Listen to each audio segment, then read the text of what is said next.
Hello guys, नमस्ते।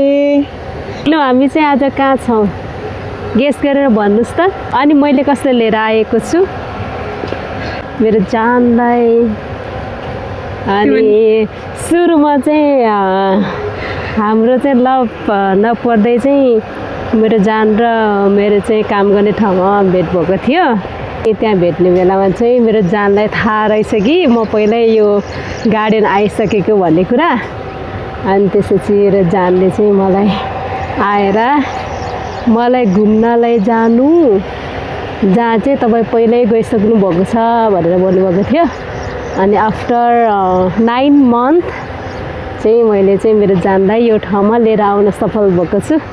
Surprise baby कस्तो लागेछ?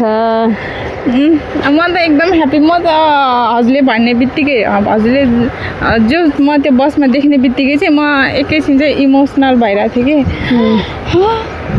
मैले त्यस्तो 100मा 50% पनि सोचेकै थिएन कि म यहाँ आउँछु भनेर। म त अर्कै ठाउँमा होला भनेर सोचिरहेको थिएँ। अनि भरे चाहिँ ल्याइदिनु भयो। अनि म त धेरै ह्याप्पी छु।